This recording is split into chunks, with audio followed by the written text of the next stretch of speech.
So it just got a little bit worse for Bishop TD Jakes now video. So on this video, we're going to talk about one of those cases, being the son of Bernard Jordan by the name of Manasseh. You might remember this guy. He was at one point being spiritually mentored by Benny Hinn.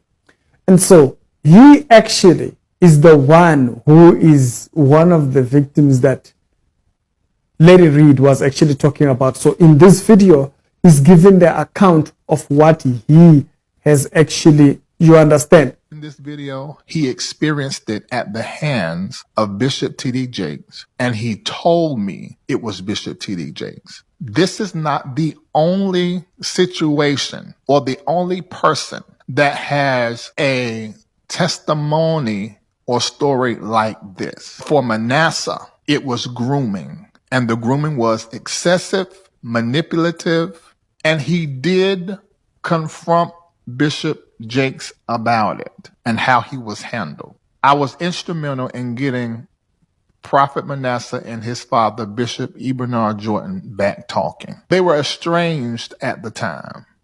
He then began to get mentored by Prophet Hargrove. That mentorship started before him and his father was estranged. Then Hargrove died. Then Benny Hinn began to mentor Prophet Manasseh Jordan. For those of you that ask, he is not talking about Benny Hinn. He is talking about Bishop Jakes, who he went to afterwards. Because then Manasseh started having to fight a whole lot of things in the media, which you Google, you can find. And he sort of fell in the proverbial arms of Bishop TD Jakes. And when he did, instantly the grooming began. He wanted him to call him daddy. Now, mind you, Bishop Jakes can pick up the phone and call Bishop Jordan. But he wanted Manasseh to call him daddy.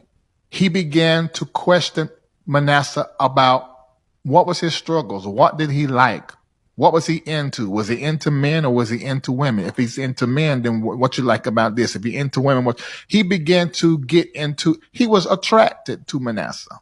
Plain and simple. Your sexual character is more important than your sexual preference. Bishop Jordan, right now, and his family is traumatized because for some of them, this is the first time they heard it.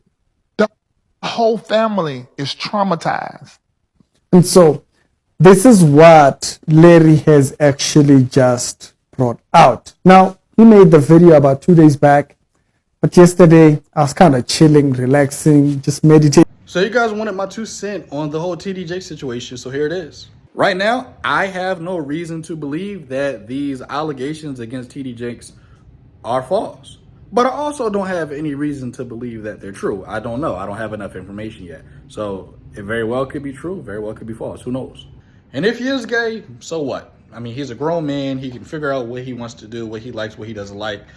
And I think that people are really hyper-focused on this TD Jakes situation because the gay thing is involved in it. There's an aspect of homosexuality in it.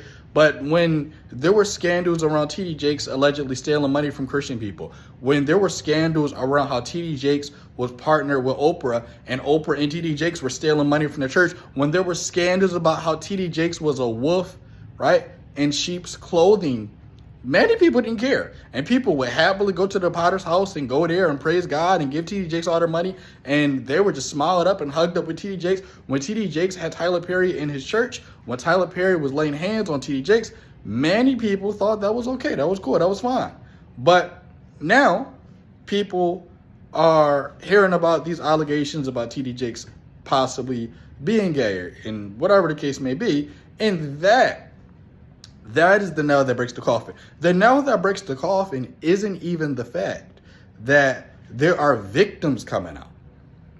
The nail that's breaking the coffin for people is that the nature of these crimes, right? Because these are crimes, right? If these young adults were boys, this was a crime.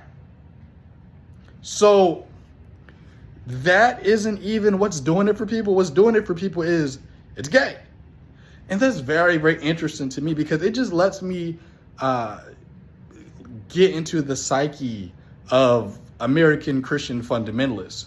Because, according to American Christian fundamentalists, being gay is the most grotesque sin there ever is.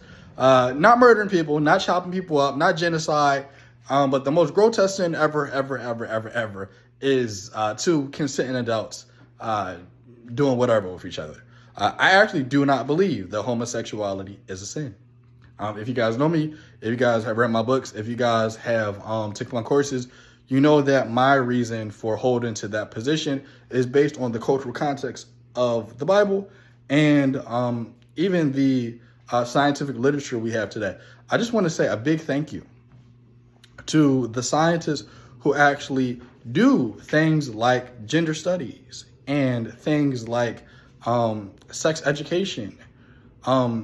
Because through sex education and through scientific advancements, we know that homosexuality is a part of nature. There are gay penguins. There are gay panda bears. There are gay animals in the animal kingdom, and humans, right? We are animals in the animal kingdom, but humans are just rational animals. And so I don't think that homosexuality is a sin. There can be sinful elements of sexuality, like obviously having sex with somebody against their will and, rape and things like that.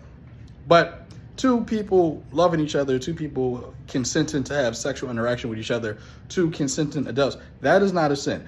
And I know people are going to go to the Bible bashing verses or the whatever verses that people bring up, but those verses are completely out of their cultural context. And that's not what this video is about. But maybe I'll touch on that in another video. But that's the position I hold. I don't think that homosexuality is a sin. And if you guys saw my last video, you know that when people talk about sex outside of marriage being a sin, there was no sex outside of marriage in the first century. The context of people having casual sex outside of marriage, that wasn't a thing. So that can't be what fornication is when you read your New Testament, because casual sex outside of marriage didn't exist yet. So what is fornication? And we don't really want to talk about this stuff because we've been brainwashed into believing our Bible from a fundamentalist evangelical point of view. And so the whole TD Jakes thing, have fun with that, fundies. This is what you brought upon yourselves. You weren't mad when TD Jakes was giving you a false gospel. You weren't mad when TD Jakes was preaching a prosperity gospel. You weren't mad when TD Jakes partnered with Oprah, who doesn't even believe in Jesus. You weren't mad when TD Jakes partnered with the world. You went to his church and you gave him all his money and you made him rich. And look at who you made rich. Look at who you made famous. This is completely on the evangelical church. And there were allegations and things like this for years. As a matter of fact, I got saved in 2011, and around 2013, 2014, there were allegations about TD Jakes and a couple other people in that circle about things they were doing. And that's all I'll say on that. So this stuff actually isn't new. This is just the first time the public and the Christian church, the Christian evangelical church, is now dealing with it. So this is what you guys did. You guys did it to yourselves. You made this bed by raising this guy up. You raised him up, Christian Church of America. You did this. You raised him up. You gave him the money. You gave him the status. You supported his books. You supported his movies. You supported his shows. You supported his lifestyle. And now you're mad because you're finding out, well, he might be gay. And that's the wrong reason to actually be mad. Not that there are victims. Not that he groomed possibly underage young boys, but people are mad because the nature of it is homosexual. But you should be mad because the guy is practically molesting underage boys, grooming them, raping them, if the allegations are true. If the allegations are true. So that's my 2 cents on that. Y'all are mad for the wrong reason, and that's very, very, very scary. Black Christian Church of America, your priorities are all the way messed up. All the way messed up. Anyway, hit the subscribe button, subscribe. And if you don't have my book, Secrets of the Bible from the East, if you want to get my books and if you want to learn more about the cultural context of the Bible, if you want to learn more about how the Israelites used to believe the earth was flat. Yes, they really, really did believe the earth was flat. If you want to learn more about that weird, crazy stuff about how when Jesus is walking on water, The disciples think that Jesus is a ghost because in the ancient world, people used to believe that ghosts lived underneath the sea. Demons lived underneath the ocean in ancient Near Eastern thought. So when the disciples see Jesus, it's not a surprise that when they see him walking on water, they think he's a ghost because he's walking on the thing where ghosts come out of, where ghosts live. All right, guys, I'm off here. I got to go. This video was a lot longer than what I thought it would be, but it is what it is. Give me a follow. Give me a subscription. Books and everything are in my profile if you're on YouTube. So go to my profile on YouTube and hit the link in my bio and my YouTube channel and share this video around. All right, guys, I'm off here.